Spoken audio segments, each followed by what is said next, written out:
Hey guys, welcome to 1,000 Ways to Have a Happy Marriage.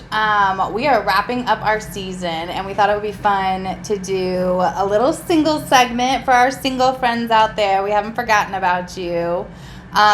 So today I have with me my brother Xan and my cousin Rachael. These are like the two best single folk I know. Definitely were better single than me for sure. So they're going to share with us a little bit of their tips and tricks about how to be single in the summer. And then every season we're going to have them come back on to just kind of wrap up our season.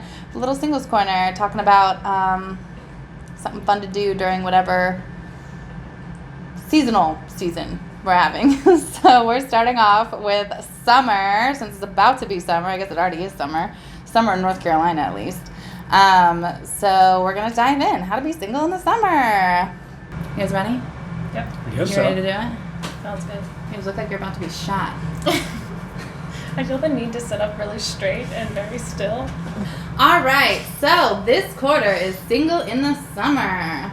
So we're going to start. I'm going to let Rachael start because she is actually a super adventurous lady. So what is a great way to adventure as a singleton? I just kind of, because it's an interest that I have, and I think going hiking is an easy way to get to know people because you have like an activity that you're doing, and so you can like talk and get to know them, but you're not awkwardly staring across from each other like if you're having coffee or something like that. It can be uncomfortable.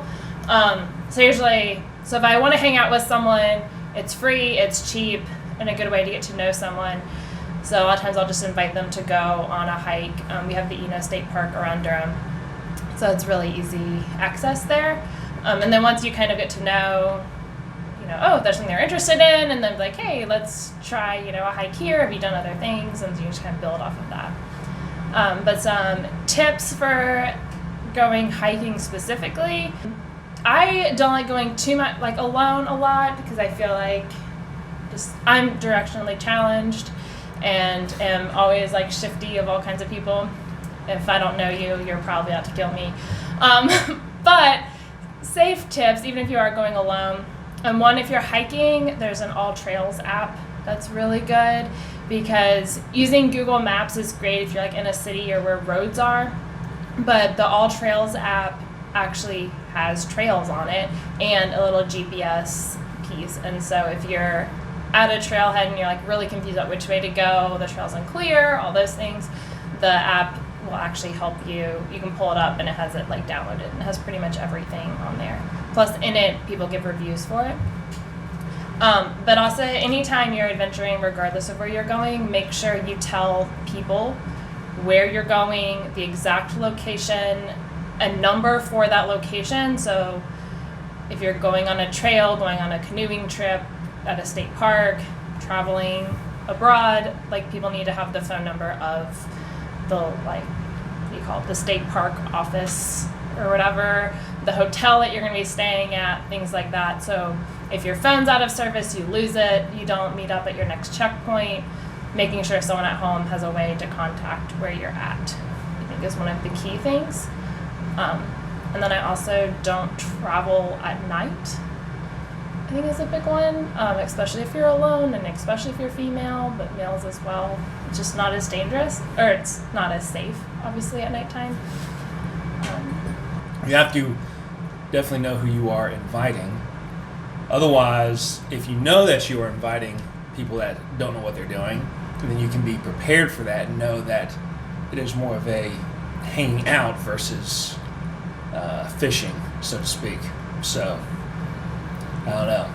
And then I've got 2 button reels that I never use except if I invite somebody and I just have it prepared. So you're prepared for other people to come with you. Mm-hmm. Who may not know what they're doing. That's a good idea. Otherwise, I can make it for a long day. Yeah. What about like projects? Like you guys both do tons of projects. Like what inspired you guys to do projects by yourselves? Like what gets you into that? Well, I wallpapered one of my walls, but full disclosure, I wanted to do it. I looked online, I found wallpaper, I found this like peel and stick that was great. I was really excited about it, but I was nervous about doing it myself because I don't like doing tedious things. And honestly, I just kind of asked around and found someone who had done that before and asked them to come and help me do that. And then they were a huge help, and so I just gave them like a gift basket afterwards for spending like 8 hours with me wallpapering a room. Literally one wall, actually. It wasn't even a whole room. But yeah, I think for me, I just ask around a lot and kind of just shamelessly, and then make sure that you show the person your appreciation, and then also like be willing to help other people out, even if it's not that exact person, but just kind of, if I ask for help, make sure I also offer it just as a part of my life. I think for me, projects is good. It's kind of a good coping mechanism. So I think projects are ideal because no matter what stage of life you're in, whether it's you are stressing about being single or careers, or me personally, I've been dealing with a lot of health challenges, and I think projects are good ways of, if you feel like you cannot be productive in the places that you want to be productive, if you're not where you want to be, but the projects allow you to at least be doing something productive. So if you had a project that you did, over a period of a month, but then, during that month, your life wasn't where you want it to be, but at least you can look back and say, hey, those little things happened, or, you can journal them and write them down, keep track of little things you've done, whether it's personal exercises or things you've done. You can look back and see, like, hey, even though other areas aren't working out the way I want it to be, I can still look and see these things that are happening and being productive. So I think that's a really good point. So even like I like China and stuff, and so I bought a China cabinet, and it was like my big furniture purchase as like a young adult. But I had this like weird sense of accomplishment of like, I went out, I looked, I took a lot of time, I found one I loved, I left it at the store to decide if I wanted to spend that much money on it, went back, so it was a financial investment, brought it in, and then like I got it set up. It wasn't like a huge project, I didn't make something, but just that like I went out and found something that I really wanted, spent time, invested into it, and then put it together, and I'm really happy with the results. So if you're making it, or like I did, kind of buying it and putting it together, yeah, you just feel really like confident. Yeah, you're confident, you're secure. Yeah, you've done something for yourself, which feels really good. So, what are some good single activities to do during the summer? I think one of the advantages of not having a partner that you're tied to is if I want to do something, I can go do it. And there's no one I have to check in with or schedule I have to work around. And financial goals are my financial goals, and it doesn't matter what someone else wants.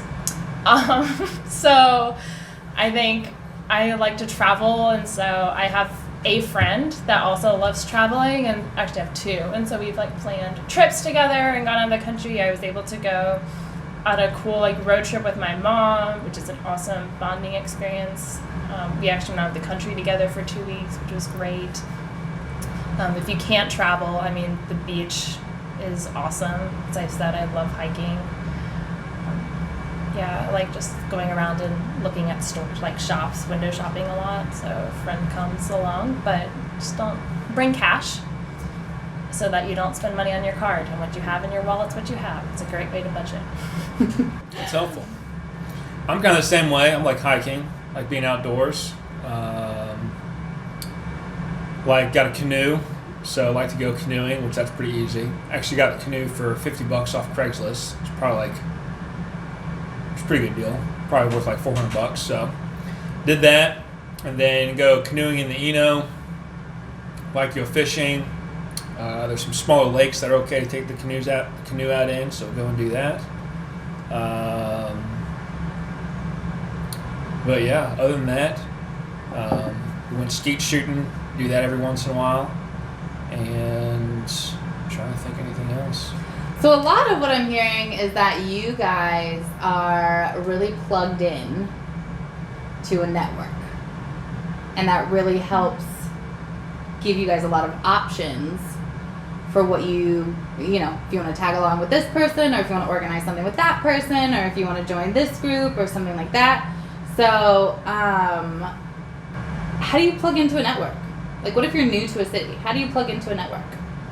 Yeah, I think that's a really great question. I have been fortunate. Like, I think work is an obvious place, I think, for a lot of people. And I have I'm a teacher, so I work with my team on the hall, and so that's been really easy to build friends out of that, and kind of transition over time from being coworkers to like getting together outside. One thing that I started doing in my young adult years that I wish I had done earlier is not compartmentalize my friend groups. So I used to, this friend I do this with, that friend I do that with, and I never crossed them. And I started realizing, one, it's a hassle to get together with people because you always have to get together with each person individually in isolation. And I was always like nervous about how would people get along. And then I just realized we're all adults and people can learn how to talk to each other. And I need to trust that people can do that. And so just not being afraid to mix my friend groups, and then keeping open invitations. So like, hey, I'm having people over, feel free to invite whoever. So that way, just like encouraging friends to also invite their other friends. And so that way it expands your network, and that has helped a lot. I've got to know a lot of people through that. And then just the second thing I would say is don't stress about having people over to your house. My mom is a really good hostess, and so I thought if I had people over, it needed to be perfect. And then I realized I just never had anyone over. And so I've started just keeping it really low key. My house is base level clean, and just telling like, I'm inviting you over to hang out. Bring something if you want, don't if you don't. And I have like water and popcorn. They're easy and cheap to make. But people just want to hang out. They just want to be invited. They just want to be included. And that's been really successful. I've always been a big fan of, if you're new to an area, I've always been a big fan of volunteering. So things you're interested in, finding ways that you can volunteer and get involved with that, because typically then you meet like-minded people, and if they're also volunteering, typically they're more open and kind of kinder, more generally open people. So I've always been a big fan of volunteering, getting plugged in, connected that way. Plus, typically, if you're volunteering and serving for something, there's usually people need support or encouragement. There's just good opportunities for that. So, been a big fan of that, and just being active. If you go to work and then come home and watch TV, then you're probably not going to have a whole lot of luck. So find something, or go into a gym or a fitness class or something. There's usually community fitness groups or some sort of a social group, church or club or something like that. So unless you're happy sitting at home and have all your friends on the internet, which some people are happy with that, which is fine. But if you're not, then find some other little way to get plugged in. So. Which brings me to a good point to talk about, because I know a lot of singles right now rely on social media for their network. And that's something that I didn't hear either of you guys mention. Yeah, I'm always skeptical of those. There's lots of like meetup groups and stuff, and I have friends that have done them and loved it. I'm always skeptical because, like I said earlier, if I don't know you, I just assume you're trying to kill me. But like we have this place in Durham where you can like pay, and they have all craft stuff there. And while I was there was this group of young women, and they were doing a meetup thing, but it was specifically for all women. And I thought that was like, oh, I didn't even think about that. I've looked into doing a hiking or like outdoors meetup group because I didn't know a lot of people and I really wanted to get into it. And at the time didn't have any programs going on, so I'll look back into it. But I thought if it's a larger group, I think I would feel more comfortable going with several people. I would just be very uncomfortable going if you end up only meeting like one or two people. But yeah, the larger the better. I'm not too big. I'll do social media for like specific purposes or reasons, but as far as like just leisurely hanging out and browsing social media, it's not something that usually comes, as a I would be doing other things than that if it was up to me. But I know for some people it does work pretty well. But yeah, I mean, I've never had a ton of use of it. Mostly, I think it probably differs on personality, but I've always just done better of finding activities I can get plugged into, or some sort of cause to get plugged into, and then building relationships from there. So that's been that's kind of one of the big things, is not waiting and expecting people to come to you, but like you have to be proactive. And if you take an interest in someone else, they'll be more likely to reciprocate it. Like I said earlier, like sending out invitations, people just want to be asked and invited.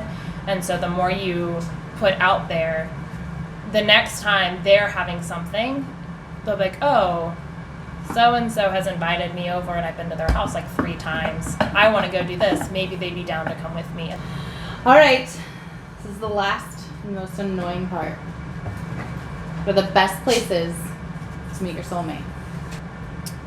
I feel like it's got it probably when you least expect it, I guess. I don't know. I feel like neither of us have met our soulmate, so how do we know? I think friends of friends is nice. I've got most of my dudes have been through friends of, people that I know who have set me up with someone else that they know, which is kind of nice because then like they know both of you, and then when I feel safer putting myself in the hands of somebody. You sensing a theme? No, I've never been attacked, I promise. Yeah, so I think keeping a wide variety. I also noticed I had all like girlfriends for a long time, and I was like, well, how am I supposed to know any guys if I'm not going to speak to them if I don't know them? But I only hang out with girls. And so just starting, even if I wasn't good friends with a guy, still just like inviting them to come along to something. And then, and as they started dating, not like make sure I invited them and their boyfriend, because then if you have guys there, there's more likely that other guys will then come, which was good. So not just hang out with your girlfriends, or not just hang out with the guy friend, but inviting their significant other along with them. No, I think groups are good. Groups are a good way to see different personalities, probably get more natural personalities in groups and hanging out, especially if there's both guys and girls there. Both tend to act more, more of their normal selves, or whatever it is, whether they're kind of more show-offy or more reserved. You probably get a chance to see that a little more.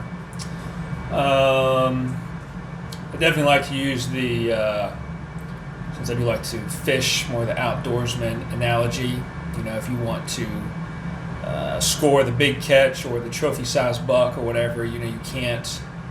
You've got to be a little more engaged than just. You can go to a farm somewhere and shoot one, but that'll be fine. But if you want to, you've got to kind of get more engaged to find the trophy fish or whatever it is. You've got to think, all right, what is this fish going to like, or what is this buck going to like? Where are they going to be? What's their habitat? So if you want someone that likes the night scene, then sure, go to the night scene. But if you're looking for something a little different, then you might want to be a little more strategic and see, hey, what are things that person might be doing in their free time, and, be a little more strategic in that way versus the night scene or the online scene. You might have a little better results. So it's harder and it's a lot slower, but I was going to add that piece in. I was about to say, what are things that you're really interested in and want your partner to also be interested in? And then make sure you're finding groups of people to be involved in that are doing those things. Yeah. I would just say in general, don't look at every person as someone you would want to date, but look at everyone as a friend, get to know them, and then if they happen to be someone, I think that's good. But I think when people are like desperate, or you can tell, like I can tell when I watch a situation and guy is like just trying to find someone to date, and it's very awkward and very uncomfortable, and I'm definitely not going to be natural, nor am I going to give them like the time of day. And I feel like they're like, when you do that, you're not being your true self, you're putting on like a performance. Yeah. And so just look at people to be friends, and then if it develops into something, that's awesome. But if it doesn't, great, you've made a friend. That's a good summary, a good what do they call it? Circle the wagons and good wrap up. Yeah, wrap up. There you go. Awesome. Circle the wagons.